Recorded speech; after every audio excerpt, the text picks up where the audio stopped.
Chapter है aldehyde ketone और carboxylic acid. Aldehyde ketone carboxylic acid, एक पेज ये रहा और आधा पेज ये रहा, ठीक खत्म। उसके अलावा आप एमीन्स देख लो, एक एक ये रहा खत्म। जो वाइब्स होते हैं वो भी बहुत ज्यादा इंपॉर्टेंट होते हैं, क्योंकि बहुत ज्यादा क्वेश्चन रिपीट होते हैं, चाहे वो नीट के हो चाहे वो जेई के हो। जेई के आप 2020 से किसी का मतलब सिर्फ 2020 मतलब 22 हो गया, 21 और 20 सिर्फ इन 3 साल के बारे में पिछले तो आपको।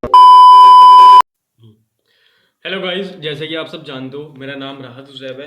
आज की वीडियो में हम ऑर्गेनिक केमिस्ट्री के बारे में बात करेंगे। इसमें नीट में 15 क्वेश्चंस आते हैं और ये 60 मार्क्स कवर करती है। और इस बार जो मेरा स्कोर आ रहा है वो अल्हम्दुलिल्लाह 60 आउट ऑफ 60 आ रहा है, ठीक। ऑर्गेनिक केमिस्ट्री में मेनली हम दो चीज़ों के बारे में बात करेंगे कि थ्योरी कहाँ से करनी है आपको और क्वेश्चन प्रैक्टिस आपको कहाँ से करनी है।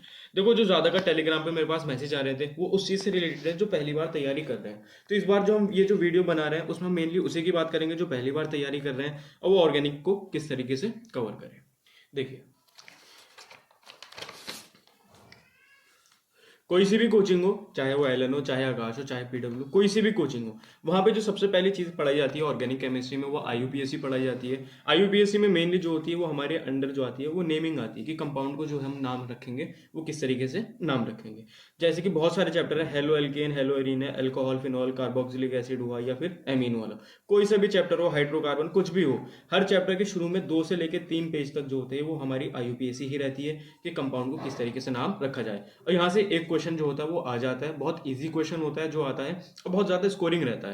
मैं इसके लिए आपको नेट नोट्स जो होंगे वो प्रेफर करूंगा कि आप यहाँ ये जो चीज़ है आईयूपीएसी आप इसे अपने नोट से कवर करें, क्योंकि इसमें क्या होगा, इसमें एक ही जगह पर आपके सारे चैप्टर की आईयूपीएसी वहाँ पर आ जाएगी और वो बहुत ज़्यादा ईजी रहेगा आपको। एकदम से आप कहीं भी मतलब किसी भी चैप्टर का पढ़ना है तो आप यहाँ से आराम से खोल के पढ़ सकोगे। तो बहुत इजी रहता है, सिंपल से एक क्वेश्चन आता है और हर चैप्टर के शुरू में लगभग 5% का वेटेज जो होगा आपका वो कवर हो जाएगा अगर आप आईयूपीएसी को अपने नोट से कवर कर लोगे। उसके बाद देखो, फिर हम बात करते हैं जीओसी की, बात करते हैं जनरल ऑर्गेनिक केमिस्ट्री की। इसको भी मैं प्रेफर करूंगा आप नोट से पढ़ें। क्यों प्रेफर करूंगा इसके बारे में बताता हूँ। देखो, ये जो जीओसी होती है ये ऑर्गेनिक केमिस्ट्री की बेस होती है। मतलब अगर किसी को ये जीओसी आती है तो वो ऑर्गेनिक केमिस्ट्री को कहीं से कुछ भी कर सकता है।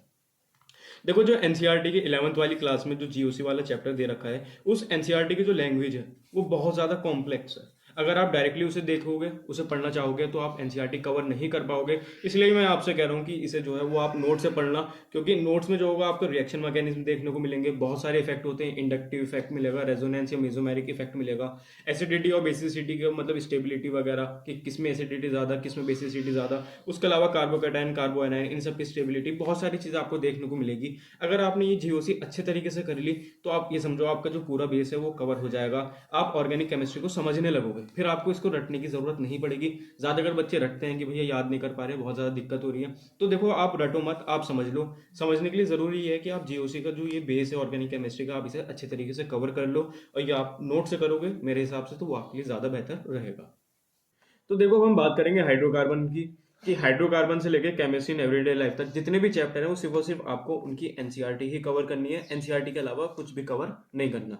नोट्स अगर आप इसमें पढ़ोगे तो उसमें एक्स्ट्रा रिएक्शंस रहती हैं बहुत सारी, टाइम बर्बाद करोगे, चक्कर में बिल्कुल भी मत पढ़ना। एनसीईआरटी करना, एनसीईआरटी के बहुत सारे प्लस पॉइंट है।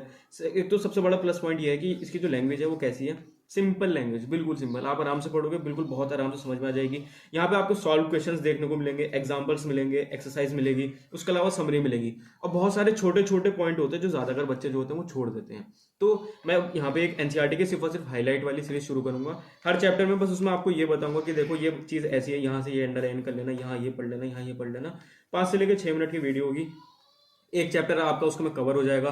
एनसीईआरटी आपके फिर उसके ऊपर मास्टर्स हो जाएगा कि यहाँ पे ये लिखा हुआ है, ये चीज़ पूछी जा सकती है। और वहाँ पे बहुत सारे क्वेश्चंस भी हैं और मैकेनिज्म वगैरह लिखे रहते हैं, एग्जांपल्स लिखे रहते हैं, एक्सेप्शंस लिखे रहते हैं। तो एनसीईआरटी जो है एक तो वो ईजी है और वहीं से ही करना वो ज़्यादा बेनिफिट होगा। नोट्स उसके लिए मैं आपको प्रेफर नहीं करूँगा। अब मैं अपनी बात करता हूँ कि मैंने तैयारी किस तरीके से करी थी। ये जो मैंने बताया बिल्कुल मैंने सेम तरीके से तैयारी करी है।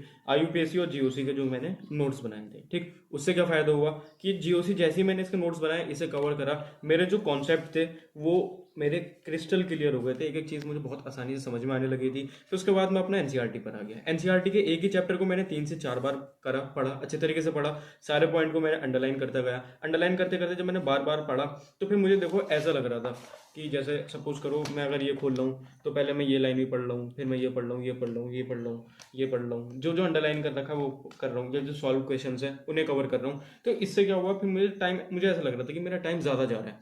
तो मैंने क्या करा, ये जितने भी पॉइंट वगैरह थे इन सबको मैंने निकाल लिया, निकाल के मैंने एक अलग से दूसरी कॉपी में रख दिया मैंने। फिर मैं आपको देखो वो कॉपी दिखाता हूँ। ये मेरे खुद के बनाए हुए नोट्स है जो मैंने सिर्फ और सिर्फ एनसीईआरटी के ही बनाए थे, एनसीईआरटी के अलावा कुछ नहीं बनाए थे। देखो जैसे कौन सा चैप्टर है, एल्डिहाइड कीटोन और carboxylic acid. Aldehyde ketone carboxylic acid, एक पेज ये रहा और आधा पेज ये रहा, ठीक, खत्म। उसके अलावा आप एमीन्स देख लो, एक ये रहा, एक ये रहा, खत्म। तो पूरी एनसीईआरटी सिर्फ मैंने इसमें कवर कर ली थी। आपको एक एक पॉइंट इसमें एनसीईआरटी का कवर हुआ मिलेगा। मैंने सिर्फ यही पढ़े हैं, क्वेश्चन लगाया, पेपर दिया, तो मेरे के फुल मार्क्स हैं।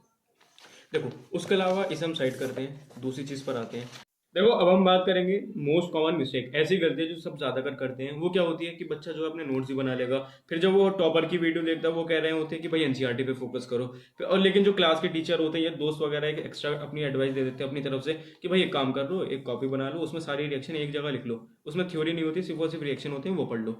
अब जब बच्चा लास्ट में पहुंचेगा तो कंफ्यूज होता है, ये रिवाइज करूँ या ये रिवाइज करूँ या फिर ये रिवाइज करूँ। तो यहाँ पे क्या होगा, आखिर में जाके मामला गड़बड़ हो जाता है। ये गलती मत करना, सिर्फ एनसीईआरटी पर ही फोकस करो, 2 चैप्टर के नोट्स बना लो, उसके अलावा सारी चीजें कहाँ से करो, आप एनसीईआरटी से ही कवर करो। तो देखो अब हम लास्ट में इसकी बात करेंगे कि क्वेश्चन प्रैक्टिस हमें कहाँ से करनी है। देखो क्वेश्चन प्रैक्टिस जो करनी है आपको मेनली ऐसे क्वेश्चन करना जो एनसीईआरटी के ऊपर बेस्ड होंगे। ज्यादा अगर मॉड्यूल वगैरह में आपको अलग से सेक्शन बना हुआ मिल जाएगा, उसकी हेडिंग यही होगी एनसीईआरटी बेस्ड क्वेश्चंस, आप वो करना। उसके अलावा जो पीवाईक्यूज होते हैं वो भी बहुत ज्यादा इंपॉर्टेंट होते हैं, क्योंकि वो भी बहुत ज्यादा क्वेश्चन रिपीट होते हैं। पीवाईक्यू चाहे वो नीट के हों चाहे वो जेई के हों।